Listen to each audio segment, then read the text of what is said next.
Ready. Good morning, Tokyo. How are you doing out there? This is Mo. I'm a journalist, a movie critic, and a writer. I've already published 2 books, and I'm writing another book about the spaghetti western genre. But today is not about me. Today we're going to talk about a very talented, sophisticated, educated, beautiful young British rose. Of course, I'm talking about Gabriella White. How do I know Gabriella White?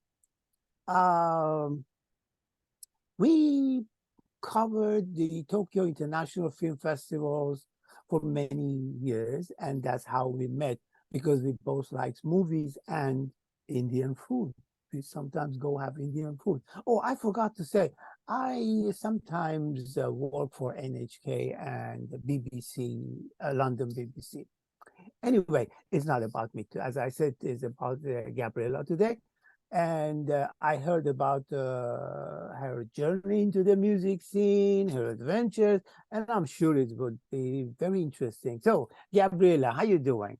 I'm doing very well, Mo. Thank you for requesting this interview. And I mean, as you know, I'm usually doing the interview, so it's kind of nice to get out of my comfort zone and be in the hot seat for a change. So, are you ready to answer some questions? I am indeed. Okay. So, Gabriella, you are the founder and editor of the Cultural Cave, right? Yes. Broadcasting and PR hub. Yes. But you're also very active as a vocalist now, and yes. have in the past 5 years worked with artists from around the world, right? Right. And from a multitude culture. Yes. You're now fully booked with live gigs in Japan, even sorry. You're now fully booked with the live gigs in Japan events calendar for remainder of 2023, right? That's right. Yes. Had you always planned to become a singer in Japan? Not at all, Mo. It's been a really interesting and just serendipitous journey in itself. I, as you know, I'm a massive Beatles fan. Growing up, with that from my generations, my parents' generation, my grandparents' generation, massive Beatles fans, being from the north of England. And when I came to Japan some years back, I had heard about the tribute bands in Japan, specifically the Beatles tribute bands, who have actually met with the living Beatles, such as Paul McCartney, the band called Wishing. And there are some other bands connected to that band. There are several bands. They're all very competitive in Japan. And I ended up going to see them perform live, some of these bands. And I was in the audience. And I was just having a night off and just enjoying myself and wanted to see what Japan had to offer in terms of Beatles. And I was just an audience member, just relaxing. And I was asked to write down on a little slip of paper some Beatles requests. I'm pretty well versed on Beatles songs. The Beatles, I think they published about 400 songs that were hits. I know a fair few of them, and I wrote down some of my favorites. So these were requests to the tribute band to perform them. And they mentioned that everyone in the audience writing down the songs should write their name down. And I was a little puzzled by this, but I thought, well, maybe they're going to just, give me a mention. Maybe they're going to dedicate a Beatles song to me in the audience or something like this. But something very unexpected happened. I was called to the stage and there was this announcement saying, well, we have a new audience member tonight, but she's actually going to come up on stage and sing with us. We've got someone here from the UK. Her name's Gabriella White. And I was like, wow, they want me to sing. But I have done a little bit of singing before in the UK, but it was certainly not my plan to get up on stage with the tribute band and perform with them.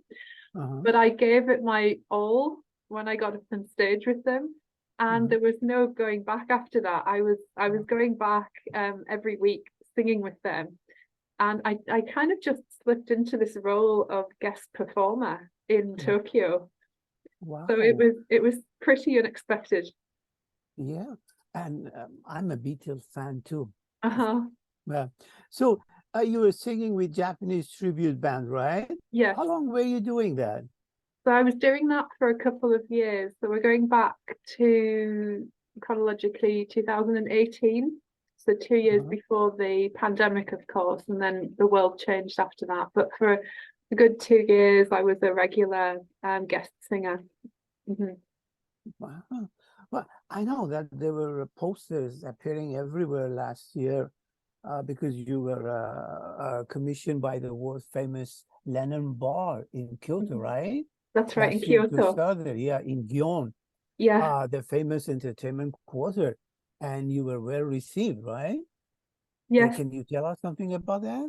Oh yes. So Kyoto for me, it was very dreamy to perform there. So I was collaborating with a singer who was born and bred in Kyoto, a lovely guy, and he invited me to perform at Lennon Bar. And you know, the doors to this little niche bar in the heart of this very ancient entertainment district. So for people who haven't been to Kyoto before, Gion is the ultimate kind of entertainment district, kind of Right. historically. And through to the modern day, it's where a lot of the geishas are still kind of maintaining that tradition in Japan. They're very proud of it. Kyoto, of course, being the ancient capital of Japan. So it was a real honor to perform there. But when the doors to this little place opened, there were lots of memorabilia from Beatles fans around the world, as far as, you know, Sweden, all of these different countries who were kind of paying their tribute to the Japanese bar that basically dedicates itself to John Lennon, and they have some very rare memorabilia, and of course the people there are hardcore Beatles fans. They know their Beatles stuff, so it was so refreshing. I mean, it was a kind of a mutual thing. They were so excited to meet someone from the north of England who enjoys singing Beatles songs, so we did a lot of acoustic music there, and just having that connection also. Going from a slightly bigger stage in Tokyo to a more intimate setting with the audience was yet another experience, a very different experience. But yeah, it was a true honor to perform in Kyoto a few times. That is something, really. Well, Gabriella, knowing you for a number of years, I know you enjoy traveling and meeting people. How has this side of your personality influenced direction which you're taking your music? Well, oh gosh, that's a really good question. My personality. Well, as you know, you know me pretty well, Mo. I'm very multicultural. I love to connect with people from all corners of the globe, and that's something that has always I guess come very naturally to me, is to connect with people. And I also enjoy connecting people with each other. I enjoy the networking aspect, but also I like to see other people thrive on networking. I like to kind of match people up with common interests as well. So I you're a enjoy matchmaker. Yes, in the kind of social setting sense and the creative sense as well. I love to connect people. So I truly think that music is that common denominator. And my dad used to have business cards that would say music is love. And I think this says it all really. Music really connects people. And I mean, as we know, with everything going on in the world at the moment, the world really does need peace. And when people hear music, it really transforms them. It does something to people. It touches people on a very deep level. Every single human being has some connection to music, whether they realize it or not. You know, we're all made of sound. You know what I say? No music, no life. That's right. I wholeheartedly agree. Yeah. Sorry, to come back to your original question, like my personality. Well, I think I created something a few years ago called Gabriella White World Acoustics, which is an ongoing project. And I am very open and very flexible to working with musicians from around the world. and I sometimes Oh. travel with this, and I take people with me on my journey. You know, whether I'm kind of singing on like a cruise ship or whether Yeah. I'm singing on land. Mhm. And this to me is kind of living the dream, and having all of that input from different cultures, people with different perspectives. You know, true magic is created through music. You and I are absolutely opposite, you know. How's that? Uh, you know, you enjoy traveling, meeting people, right? Matching people. But I enjoy being in my room with my music and movies and books, you know, that's it, you know. So, Yeah, with all of your anyway, writing, it's not a and surprise. writing, of course, yeah. You know, I know, do you have to spend a lot of time performing in Okinawa? Yeah. Yes. What's it about? What is it about Okinawa, especially that keeps you going back? Mm. Okinawa. So I started going to Okinawa in 2020 actually, and I've been a number of times now. Several reasons really. The ocean. I've really become an ocean lover. You know, doing a lot of Mhm. snorkeling, and I recently became a scuba diver. I enjoy whale watching and just connecting with the oceans. You know, just last year I was out there in the wild swimming with dolphins. So that, you know, that journey, the ocean journey is one that draws me back every time. And just being British as well, I think being from a very cold, damp climate, Okinawa offers everything that is Mhm. different from where I grew up in kind of cold, very rainy climate. You know, it's kind of the tropical side, and I think a lot of us Brits, we always long for those tropical islands. Right. And so again, to combine that with even Okinawan musicians, I've collaborated with Okinawan musicians. Just this year, I was connecting with a very beautiful human being, somebody who was born and bred in Okinawa on the west coast, and he had recovered from an accident. Actually, he was in hospital, Oh, and the only thing he could do was play shamisen, I and the see. shamisen actually helped heal and literally get him back on his feet. And we Mhm. actually just connected in the outdoors, and we ended up doing the outdoor music sessions, which is something else that I'm very active in, doing music in the outdoors. It's very, very inspiring. I didn't know that. Tell me about the Forest Sessions project. Oh yeah, the forest session. So that is one of the outdoors projects that I do. And with the Kyoto musician, actually, he's one of the musicians that I did the forest sessions with. And we would literally just go out into nature and connect with nature. We would just do impromptu sessions outdoors, mainly 1960s styles of Beatles and also other artists, but predominantly 60s. But I do a range of music from kind of 50s through to the modern day, really. You know, it's very broad. But we would do these acoustic sessions, and the most magical thing of all was that the birds, and there's some beautiful Wow. birds in Japan, as you know, they would actually join in, and they Oh, would sit on the branches of the trees, and they would, if we were playing in particular a Beatles song, and some unusual chords would come up in the song, and the birds wow. would actually literally join in with us. My And it was God. truly moving. And some of the Yeah. recordings that we did, you can just hear them spontaneously break into song with us. Sounds great. Mhm. Yeah. So, what's next for Gabriella White, World Acoustic and the Cultural Cave? Yeah, good question. So well, the Culture Cave is a like a PR hub that I've kind of been hosting as a podcast program, and also a PR service for over a decade now. So that's kind of its own global media project in itself. But for the music side, this year we've got some Christmas concerts coming up, with some acoustic musicians from the Philippines and Japan. So we've got some of those coming up this Christmas Eve and Christmas Day this year in Uh-huh. Okinawa. So super Uh-huh. excited about that. And next year, like I say, very, very flexible and open to working with new musicians, as well as continuing the current project. Uh-huh. Wow. when I asked to interview you, you sent me two special images Oh, yes. that you said you wanted to explain it to me. Yes. Can you show it to me and explain it to me? And Yeah, just give me take a 1 look? second, Mo. Sure. Let me see if I can share my screen with you. Uh-huh. Just give me 1 second. Share screen.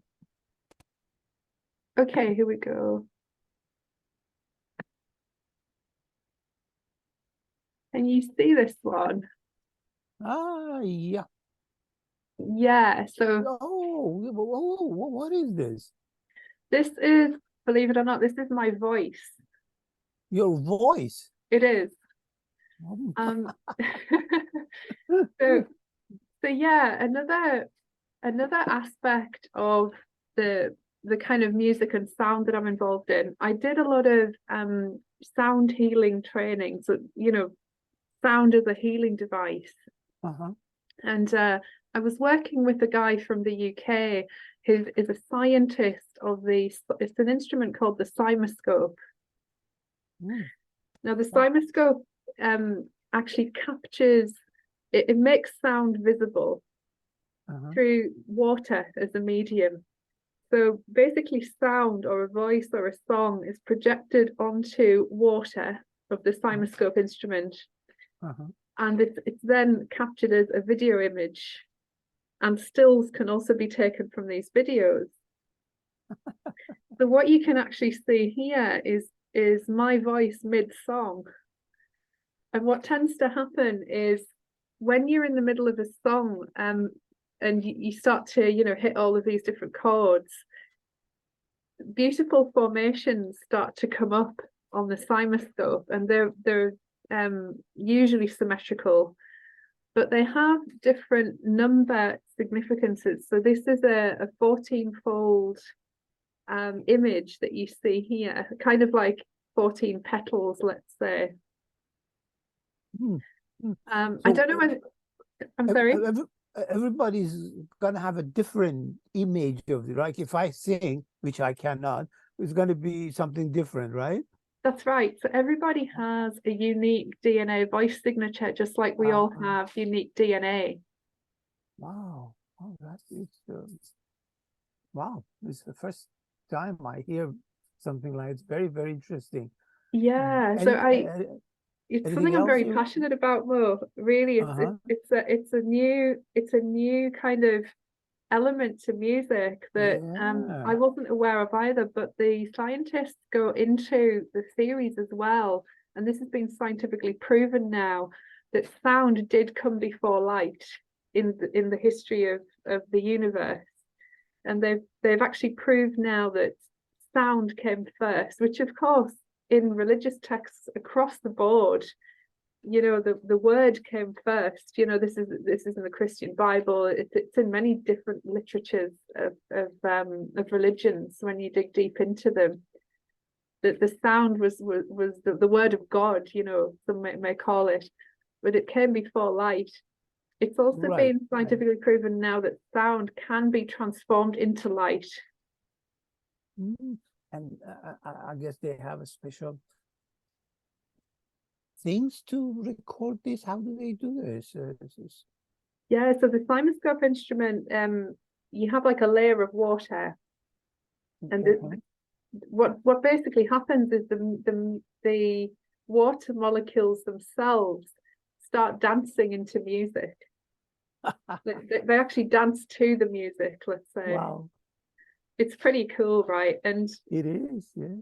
I think so far this science is relatively new, but so far they've interviewed, or rather they've experimented on a few hundred different voices in the world. So it's still relatively new with this kind of sound experimentation, let's say. But one thing they told me, even right before the experiment, is people who have spiritual practices, whether that's meditation or just people who are, you know, working on spiritual awareness or whatever, that they tend to get a 7-fold sequence with the petals. And that's kind of, so I kind of just logged that in the back of my mind. I was thinking, well, I'll be interested to see what comes up, because I do meditate, and I would consider myself and I do consider myself a very spiritual person. And lo and behold, the image that came up was 14-fold, which is of course a multiplicity heaven. There's another image where it was a 20-fold, so multiples of 10 and 5, these prime numbers.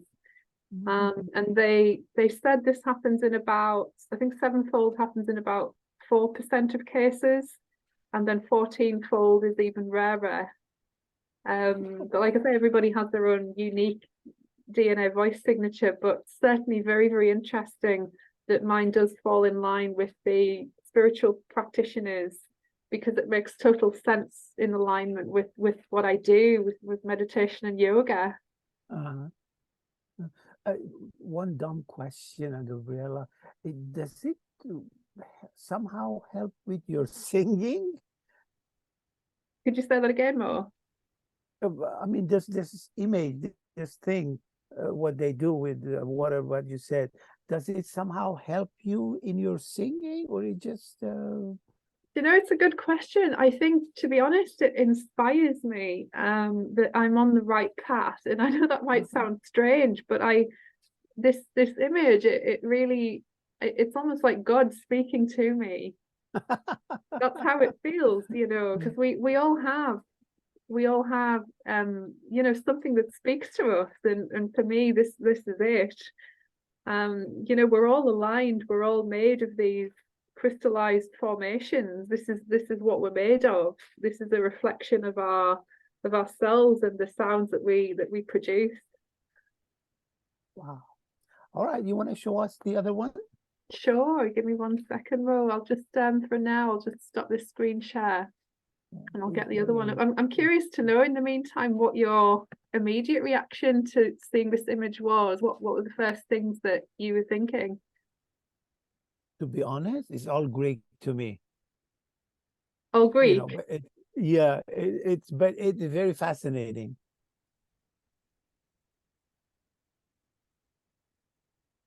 Give me 1 second, Ro. I'm sorry, my internet is a little slow here. This one's a little bit different. So this one was the 20-fold image. Let me see here.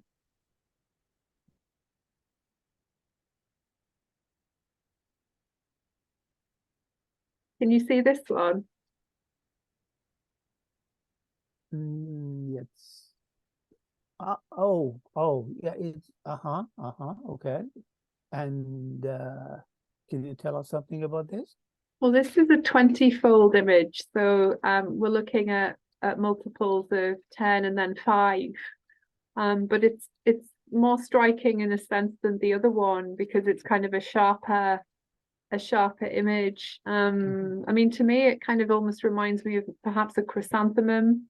I mean, I'm into kind of the floral analogies, but the petals in a sense, but also the eye in the center. To me, it's kind of like, I don't know, like a tunnel vision or something that is that represents maybe the center of I don't know, some kind of star. Center of Earth. Yeah. Center of the soul, who knows? Wow. Well, if I have forgotten something to ask, is there anything else you want to add, Gabriella? Can you see me? Has my screen blacked out? Yes, your screen is blacked out. Oh, that's so strange. I wonder what happened. Just give me a second. Oh, here you are. Okay. So if there is anything else you'd like to add. Well, just thank you so much to you for requesting this, and also just that music really is my passion. I live by music. Oh yes, there is something to add actually. So one really cool thing, I was mentioning like my dad and his business cards with the music is love thing, and just how anything is possible. So just right here on the wall, it's a very special letter from Kensington Palace. Oh, Wow. Oh dear. Uh-huh. So I'll just And read it. I'll just read it to you, dear oh, Mr. White. Um, okay. 2020, 26th of August here. Right. And this is from the Secretary of Prince William, our future king. Now, my dad, in his lifetime, wrote over 2,000 songs, composed music and Oh, lyrics, and some real gems, I have to say. But I'm not, not biased because I'm his daughter, but he did actually write some true hits. okay. But the letter reads, Dear Mr. White, I apologise for the delay in writing to you, but as I'm sure you'll understand, recent events, meaning that the pandemic, have limited this Uh-huh. office's capacity to reply to correspondence as quickly as we'd like. The Duke of Cambridge has asked me to thank you very much for your letter of 5th of June and for so kindly sending him the CD to which he has listened. He greatly appreciated your kind thought. So this is Kensington Palace who actually listened to my dad's music. I mean, it doesn't get any better than that, really. Oh yeah. Oh yeah. And have you sang any of your dad's songs? I have actually in Tokyo, and I very much intend to do that with musicians. So that's certainly a work in progress. There's so much material to delve into. So the tracks that I'm going to record in the future, taking his music forward, it's a life's work, and it's going to be a life's work. Yeah. Oh, so then you have the DNN. That's what we call it, DNN, for being singing because of your father, right? It's definitely, there's music in my family, for sure. Right, right. I Yeah. wanted, yeah, I wanted to mention actually too more the guitar. Uh-huh. Like, about the history of the guitar coming from your part of the world. Originally, like way back in history, it's kind of Persian territory. Is it? The See, you know guitar, better than me. Okay, you want to a little bit explain about that? well, the guitar was originally three strings, I believe. I Right, think that right. the meaning of guitar is three strings, right? There is something called setar, which means three strings. Mm. Uh, and guitar has what, four strings? Well, these days could be any number of strings, right? But I'm Oh, pretty sure guitar means it comes to the instrument elements itself, and then of course words like shamisen uh-huh. mean three strings. Uh-huh. But some of these words and etymologically are very, very literal. But I believe the guitar came from your part of the world originally in history. That is, That's pretty interesting. I yeah, love Persian music, by the way. oh. Do you know any Persian singers? Well, I have dabbled in I do have some albums on my iPod actually, Mo. The names of which escape me at the moment. I apologize, but I do have just a wide range of world music on my iPod. How about Okay, yourself, Mo? Is it okay to ask you a question? go ahead. What kind of music do you immerse yourself in to like relax? Oh, I love music. Beatles, Elvis, soundtrack. Hmm. Uh, something very funny. There is a Spanish group. Um, I forgot the name. They sing like ole, this kind of music. Uh-huh. Whenever I listen to this, I start crying. I don't know Wow. why. Not because it makes me happy, it makes me sad, it makes me, the whole feeling inside me, yeah. Yeah.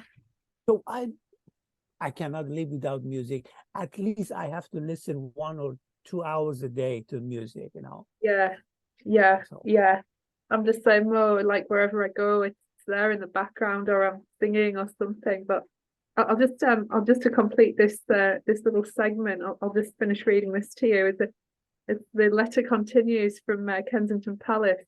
As I'm uh-huh. sure you'll understand, His Royal Highness is unable to reply personally to the many letters and gifts he receives. Nevertheless, he himself has asked me to send you his warmest thanks and best wishes.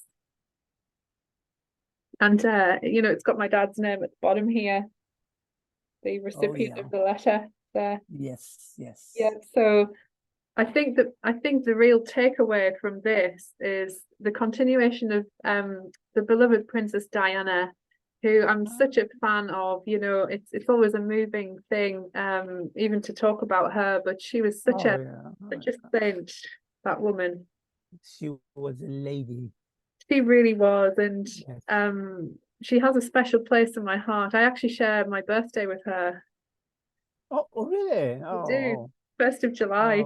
oh, you know, you're making me cry, you know, because whenever I think about the way she died, you know, it just well, before we finish, Gabriella. Yeah, if it's any solace, if it's any comfort, I just discovered this week actually that Paul Burrell, her lovely bodyguard. I'm a big fan of Paul Burrell. I know he got some negative press at one point for reportedly, how can I put this nicely? He got a little bit of negative press, I think, for monopolizing some of Diana's possessions. But I think there's another side to this. I think he genuinely loved the person that he worked for as a sister. And I think it was his form of attachment to her is he just wanted to have some keepsakes. So I'm personally I'm all for Paul Burrell and for what he stands for and the way that he talks about Diana and remembers her in interviews to the present day. He has nothing but love for the royal family and for her sons in particular. He always speaks very warmly of the sons, and he was very much a protector of Diana, like literally in his form as a bodyguard, but also in her death, because I learned just this week that he sat with her and kind of created a shrine when her body was brought back from Paris to London. She was in some kind of area of the palace, and he had some quiet time with her. He actually read her address book to her as she was lying there. And the reason he did that was he wanted to share with Diana and her spirit how he felt all of the contacts in her address book, of course, people from around the world, you know, from all different backgrounds and lots of celebrities as well, and how he felt that the death would impact them. So he wanted to acknowledge each and every person in that address book as somebody who was grieving her. And I thought this was so beautiful. But yeah, I share your emotions, and that it's such a tragic and raw part of history. But what really comforted me this week was when I learned that he sat with her and he said, I lit as many candles as I could around her body. He said, I really wanted to get the energy of the room up. And he asked the policeman nearby to go out onto the nearby streets. And her favourite flower was lily, the white lily, which also happens to be my favourite flower. It must be something about 1st of July people. But anyways, he asked the policeman to bring the white lilies in. And the policeman brought in an abundance of lilies, and he filled the room with lilies, and he was burning the candles, and he said the room was just fragrant with white lilies.